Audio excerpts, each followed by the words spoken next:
What is up, Starseeds? It's Sid, and today we are going to be talking about Pleiadians, or anything other than Pleiadians.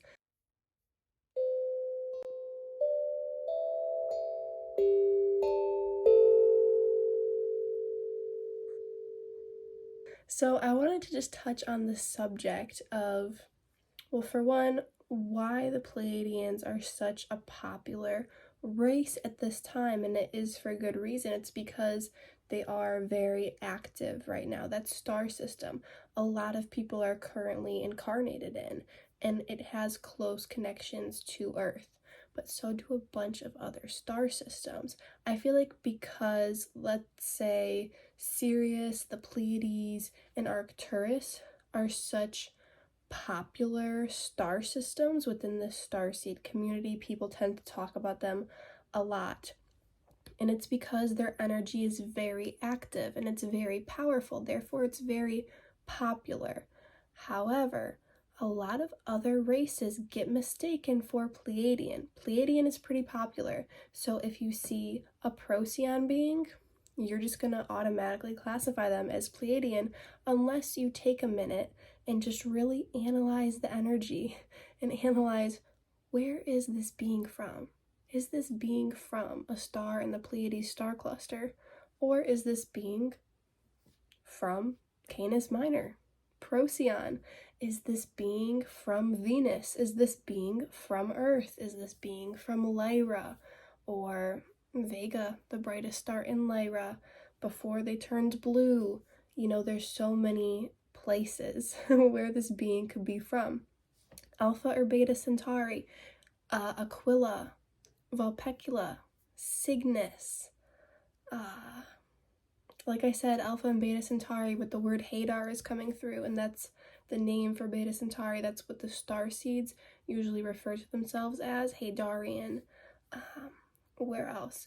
Hydra, less active right now, but I do believe there were human Pleiadian looking beings there. Literally so many places. Capella. Polaris, I don't really think you could confuse with Pleiadians, but it's possible. Spica, possibly. Spica reminds me of Vega a lot in its earlier days. Hercules, I haven't had a lot of experiences, really, if any, with beings from Hercules, and I've hardly tapped into it, mainly because it's not in like the website I use to pull up birth charts for galactic astrology, and that's where a lot of the intuition sparks from, by seeing that astrological, scientific alignment right there. But Hercules possibly, and probably. Tau Ceti, I don't really think you could confuse with Pleiadians, but it's possible. You could confuse really anyone with Pleiadians. So Lemurians and Atlanteans, which are beings from Earth. The main ones are Lemurians, Atlanteans, procyon beings from the star Procyon, and probably Lyrans are some of the main ones, but Aquila as well, because I feel like people from Aquila and the star Altair, they look pretty human. It's pretty similar to humans, but it's a bit different, so it might be confused with Procyon or Pleiades. Same with Cygnus, same with Vulpecula. Vulpecula has more of that fox look, like Megan Fox. But they're in the star system. They actually worship like fox deities, raccoons, wolves, things in that realm. So it's a bit different vibe than the regular humanoid. Same with Lyra, it's more feline. There's the lions and that whole feline look to some of them, most of them. But I also feel like there's these elfish looking beings. Another one is Hyades and Orion. I feel like beings from Hyades could definitely look super humanoid. Hyades isn't as active right now. Orion, I feel like there's a very diverse group of beings in Orion, but some of them could look human. I feel like there's beings who are like a bunch of different cool, crazy, wild colors, like purple and pink. I could do a whole video on just like awareness about, I feel like I see especially girl, like female beings in Orion with like blue skin and pink hair, and it's like these wild, out there, poppin' colors. And I don't know if that's my human brain trying to rationalize what these beings look like or if it's legit, but I've had an experience with a being that looked like that, and it's pretty cool. Other major ones are beings from Cassiopeia. However, those remind me quite a bit of Lyrans because they have that feline look to them. However, in Cassiopeia, it's more like leopards and other felines, but Lyra, it's like really that lion energy. And then Andromeda. And Cassiopeia and Andromeda constellation, they have pretty close connections there because they're close to each other, relatively speaking. But beings from Andromeda can look human, okay? Andromeda constellation and galaxy for sure.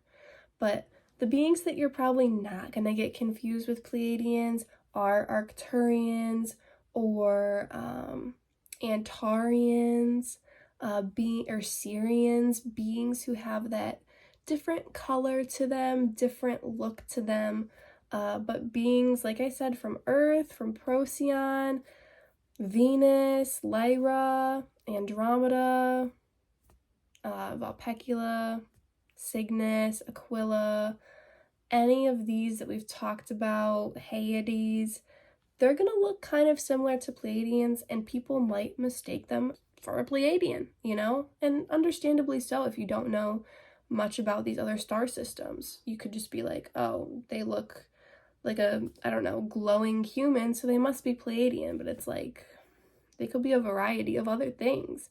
So I just want to talk about that. And there's way, way more beings who look human, who look Pleiadian, who aren't from these star systems that we talked about, because these are like less than a handful compared to how many are out there, because there's so many beings who look human in not just our galaxy, but the Andromeda galaxy, and I bet you other galaxies as well. So the star systems that are close to ours, of course, they have human-looking beings as well. Like, there's humans on other planets currently. So I just wanted to spread awareness to this topic and say that, you know, if you're connecting with a Pleiadian, maybe double check. Ask them, are you actually Pleiadian or are you something else? Go outside, look up at the stars. What do you feel a connection to? And tap into that, tune into that, and run all information through your current soul's higher self for the good of the all. Don't just trust anything. Have discernment, even with what I'm telling you. So thank you so much for watching. If you're interested in a reading, please email me, sydalexandriaegypt@gmail.com, and I am doing my best to get more time to get to these readings. I currently haven't done a reading in like 2 or 3 months. Taken some time to get caught up with YouTube videos because I love putting content out for everyone to see. I also love doing readings. It's just been hard for me to find the time lately, but I am very, very soon gonna have more time to do readings. So thank you for being so patient with me, and I love you guys. Peace out.